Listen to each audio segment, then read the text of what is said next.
Mini episode 915 of the FDH Lounge is brought to you by Sportsology, delivering unconventional columns and webcasts about sports, TV, music, movies, and more. Follow them on the web at sportsology.com. The FDH Lounge. You'll want to schedule your life around it.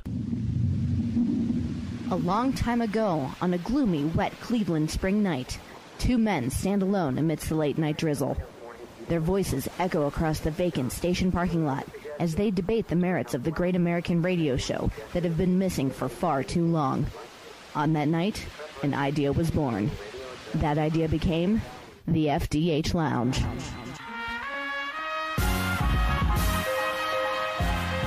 Welcome to the FDH Lounge. Welcome to mini episode 915 of the FDH Lounge. I'm FDH managing partner Rick Morris here today with part 4 of our history of Guiding Light, America's longest running soap opera.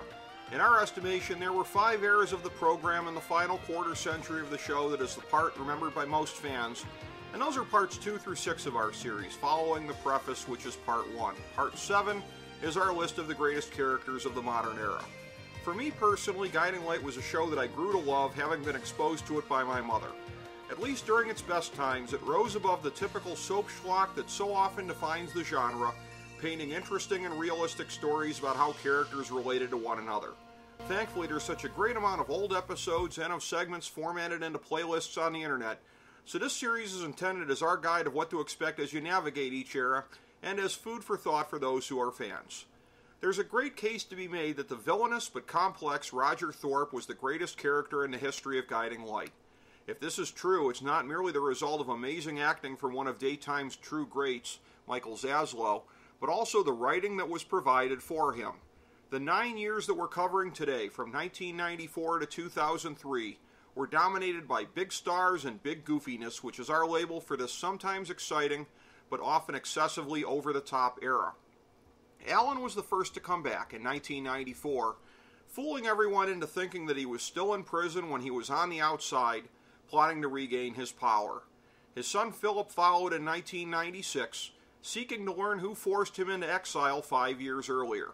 Harley Cooper, a somewhat important character from 1987 and 1993, returned in 1997 as a legitimate main eventer, starting a romance with the suddenly divorced Philip. But the biggest and splashiest of all of the returns belonged to Miss Reva Shane herself, who was discovered by Alan in 1995 as an amnesiac living in Amish country. Somehow she survived that drive off the bridge in 1990, and yet that dip into implausibility was nothing compared to what happened in this era. Time travel, actually being cloned and then violently attacked by said clone, and in 1999 having been revealed as a princess in the fictional Caribbean country of San Cristobal during her 5 years away. From 1999 to 2002, Springfield rotated with San Cristobal as the geographic focus of Guiding Light, a real slap in the face to all of the fans who delighted in the show as being the most grounded and down-to-earth of all of the soaps. But as if this Gaga and the rest of Reva's circus-like storylines weren't enough, the mob came to Springfield in the form of the Santos family, and the heir apparent of the operation, Danny, found himself in a Romeo and Juliet dynamic with Michelle Bauer, Ed's beloved daughter. Danny and Michelle became a long-lasting super couple on the program, but the over-the-top mafia shenanigans only served to rip the show further away from what it had always been. At least the San Cristobal issues did at least add an interesting few characters to the mix, the pleasant and kind Prince Richard, and the scheming and devious Prince Edmund. The Cain and Abel dynamic lasted for 3 years, until Richard perished in a car accident, but Edmund remained as a polarizing force on the canvas. During this time, Gus Ituro entered the show as a grumpy cop full of grudges, but his story grew more complex as he became exposed as Alan's long-lost son, and he became part of a very compelling super couple with Harley. Then again, there were other characters created as part of the San Cristobal and mob storylines that are probably better off never being spoken of again. In another depressing development, but for real-life reasons, Roger ended up leaving the show in 1998 because Zaslow came down with ALS. His last scenes were actually in 1997, with a fill-in completing the character's time on canvas. With Roger gone before the height of the mob and San Cristobal silliness, it would have been interesting to see if the good writing that his character usually received could have redeemed these dumb directions in any way. Before he left, though, he caused a lot more chaos, getting delayed revenge for Ross marrying his young daughter by returning the favor with Ross's returning troubled young daughter, Dinah, albeit she left him for his returning long-lost son, Hart, who in turn left her for Reva's returning long-lost sister, Cassie. But then Dinah, seeking to kill Cassie, accidentally killed Hart. There was a lot of similarity and over-the-top storylines at this time, as Ross attempted to kill his long-lost brother Ben for sleeping with Blake when she accidentally got shot.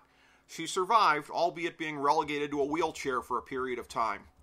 But then again, Blake was involved in a lot of goofiness in this era, as was the man once thought to be her brother, Rick Bauer, who was another of the returnees of this era. Prior to Blake's indiscretions with Ben, she slept with Rick, and when she ended up pregnant with twins, it was mistakenly thought that one of the twins was actually Rick's. Don't ask. In the end, they were both Ross's, but not for lack of effort on her part, it seems. So then a couple of years later, toward the tail end of Philip and Harley's marriage, Rick slept with Harley and impregnated her, the opposite of what happened over a decade ago when Philip impregnated Rick's girlfriend Meredith. Also, Alan's daughter Amanda came back onto the canvas after many years away, when it turned out that she'd managed a high-class prostitution ring in California. And inevitably, she was revealed to be Alan's sister, not his daughter. Also, Holly, who was devastated when her husband Fletcher Reed left her and took their baby after she was once again tempted by Roger, turned into a stalker, terrorizing the parents of Springfield with much judgmentalism about how they cared for their kids. A few years later, when a second stalker pursued Reva, Holly was suspected, but it was actually Alexandra. When you consider that supervillain Brent Lawrence faked his death and got rehired at Spaulding Enterprises in a high-level position by pretending to be a woman as though he were auditioning for bosom buddies, you can tell that there was plenty of goofiness to go around in this era. Frequently, though, that goofiness would lapse into outright character assassination. Take Blake, for example. She'd clearly been portrayed as someone who frequently made bad decisions with men prior to hooking up with Ross in 1992, but the entire key to the viewers buying into their unusual, opposites-attract relationship was the notion that her neuroses had faded enough to keep her from self-destructing completely. Instead, she followed up her initial cuckolding of Ross with his best friend's nephew, Alan Michael, a lapse that occurred prior to their marriage and had logical storytelling anyway, by subsequently cuckolding him with his best friend's son, Rick, and his very own brother and archenemy, Ben. For a show that avoided soap opera excesses during its best times, it reduced Blake to a pitiful cliché in those years. But that pales in comparison to what was done with Beth.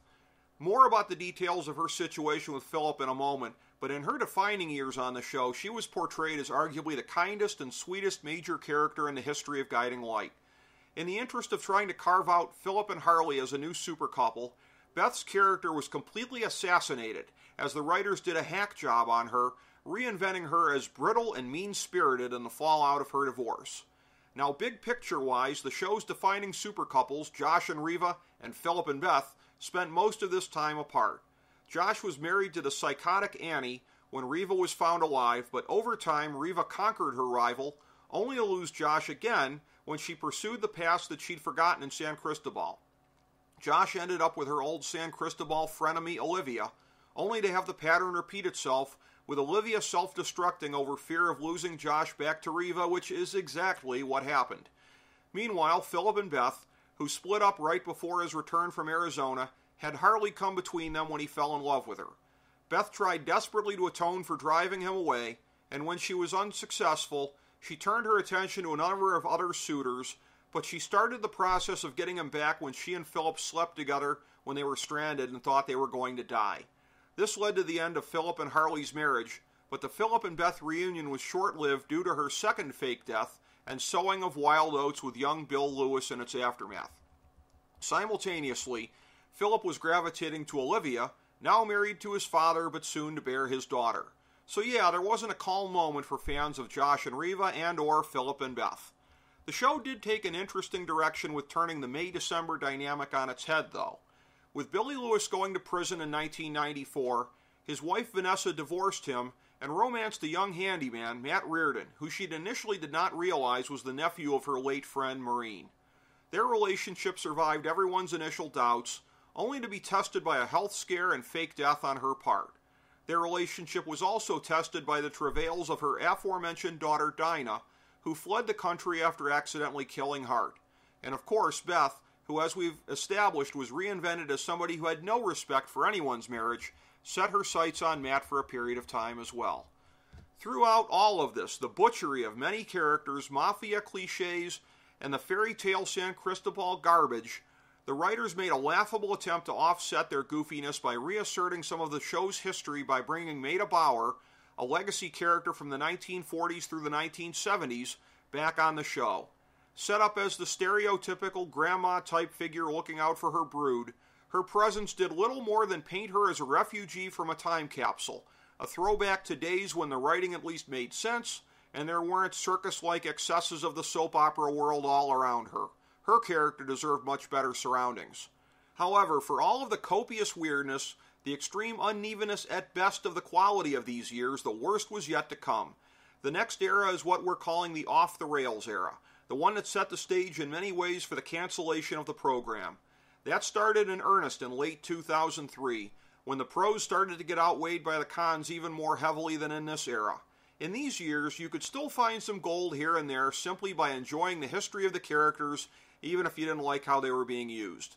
In the years to come in our next installment, any kind of comfort was hard to come by. But for now, thanks for tuning into this mini episode of the FDH Lounge. As we bring the show to a close, we would like to extend our deepest gratitude to NBC, CBS, ABC, Fox, all Clear Channel affiliates, TNT, TBS, USA, UPN, Deadspin.com, YouTube.com, YTMND.com, MySpace.com, various blogs, Fox News, CNN, CNBC, MSNBC, IamBoard.com, Billboard.com, Google.com, ESPN, ESPN2, ESPN News, ESPN Classic, NBA TV, NFL Network, Sports Time Ohio, Athlon Magazine, Comedy Central, Cartoon Network, The Boomerang Channel, QVC, BET, The Spice Channel, Steno Notebooks, Manwich, Papermate Office Supplies, Waitresses, Strippers, Bartenders, Garbage Men, Janitors, Microwave Popcorn, the writers of The Office, Scrubs, Entourage, My Name is Earl, Oz, Metalocalypse and the Boondocks, Aquafina, and The Periodic Table of Elements.